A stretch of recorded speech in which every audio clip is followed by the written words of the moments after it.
దేవిప్రియ గారికి గత 50 సంవత్సరాల నుంచి తెలుసు. కానీ దేవిప్రియ గారు ఘంటసాలను నమ్ముకొని ఘంటసాల పాటే ఇప్పటి వరకు ఒక 70 సంవత్సరాల నుంచి అదే బాటలో ఉన్నారు. మాకు ఒక సంస్థ ఉంది, 10 సంవత్సరాల క్రితం రిజిస్టర్డ్ సంస్థ సద్గురు సేవా సంస్థ అనేటువంటి సంస్థ. ఆ సంస్థలో ఇది ఆధ్యాత్మిక సేవ, సామాజిక సేవ, తర్వాత సాంస్కృతిక సేవ. ఆ సేవా భాగంలో ఈరోజు దేవిప్రియ గారిని ఘనంగా సన్మానించడం జరుగుతుంది. ఎందుకంటే ఈ తెలుగు రాష్ట్రాల్లో మనం చూసినట్టయితే ఘంటసాల లాగా పాడేవారు వందలలోనే ఎక్కువనే ఉన్నారు.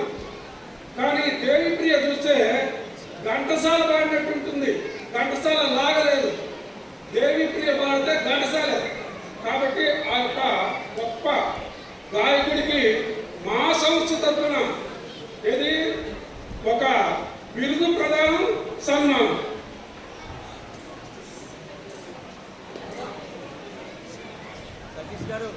చంద్రమౌళి గారు, డాక్టర్ గారు, ఆధ్యాత్మిక గురువు గారు, గట్టిగా చెప్పట్లండి. గట్టిగా వారి కుమార్తె అద్భుతమైన గాయనం అని నాగస్వామి శ్రీ గారు సంయుక్తంగా వారితో పాటుగా వేదికపై ఉన్న అతిథులు కూడా, అతిథులు ముఖ్య అతిథిగా సోమ నాగేశ్వర గారు, సభాధ్యక్షులు జల్లా గారు, వీరందరూ కూడా వారిని ఘనంగా సత్కరిస్తూ ఉన్నారు.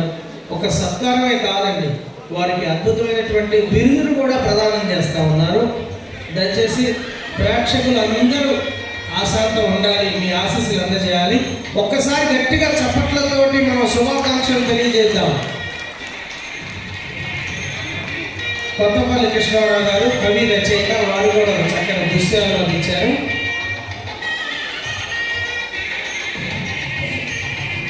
పాటలు ఇంకా చాలా ఉన్నాయి, దాదాపుగా 70 పాటలు మీకోసం ఎదురు చూస్తూ ఉన్నాయి. కాస్త సమన్వయం, ఓపికతో ఉండాలని కోరుకుంటున్నాం. కొమ్మ రమేష్ గారు, మీరు కూడా కార్యక్రమంలో భాగస్వాములు కావాలి.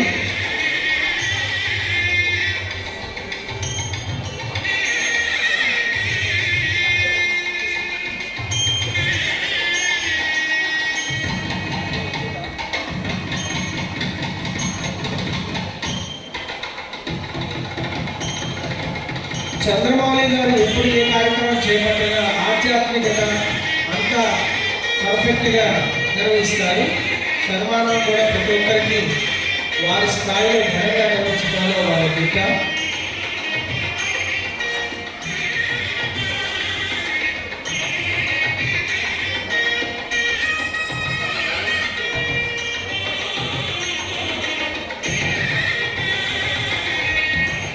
సన్మాన పత్రం జై Gurudeva Sadguru Seva Foundation register number 73/2016 Shri Matashri Sharvoju Chandrakala Chandramouli awards సన్మాన బిరుదు ప్రదాన పత్రం శ్రీ దేవపంగు దేవిప్రియ గారు, సీనియర్ గాయకుడు, ఖమ్మం. వారి బాల్యం కళలకు గుమ్మమైన ఖమ్మం పట్టణాన జైపూర్లో దేవపంగు వంశమునందు పుణ్య దంపతులైన కనకరత్నం మరియమ్మలకు 1947 ఏప్రిల్ 12వ తారీఖున శుభదినమున జన్మించిన దేవుని వరప్రసాదం దేవిప్రియ. గంధర్వ పూల తోటలో పుష్పించిన సుమధుర గాన గంధర్వ పువ్వు దేవిప్రియ. పుట్టింది పేద కుటుంబంలోనైనా పాటల సామ్రాజ్యంలో ధనవంతుడు దేవిప్రియ. విద్యాభ్యాసం ప్రాథమిక బడిలో ప్రార్థనా గీతం దేవిప్రియదే. నయాబజార్ ఉన్నత పాఠశాలలో HSC ఉత్తీర్ణత, ఉన్నత చదువులకై PUC చదువు పూర్తి చేసి పట్టభద్రుల కళాశాలలో పట్టాకై BAలో చేరి పేదరికంతో BA 2వ ఏట డిగ్రీకి టాటా చెప్పి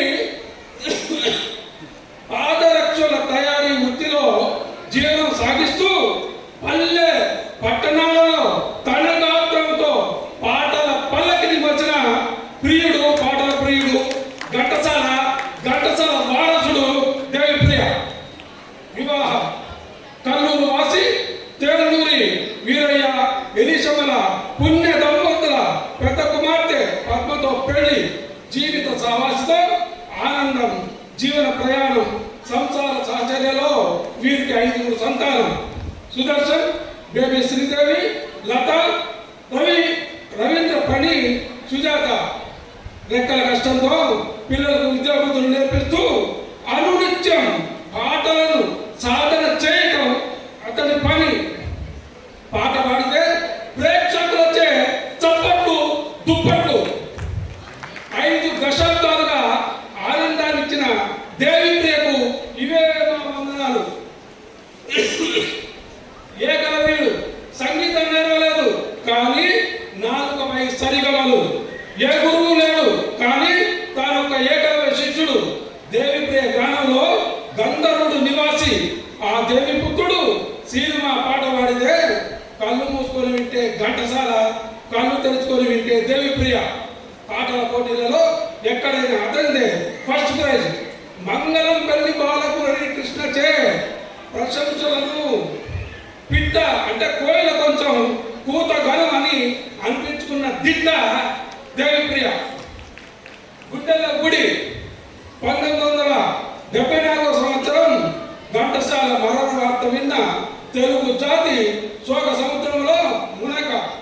దేవిప్రియ ఘంటసాల దేవుడికి గుండెల గుడి కట్టి 1976న ఘంటసాల పేరున సంస్థను స్థాపించి పాటల పోటీలు, సంగీత విభాగాలను నిర్వహిస్తూ అలుపు ఎరగక 70 ఏళ్లుగా ఆరాధిస్తున్న ఘంటసాల భక్తుడు దేవిప్రియ.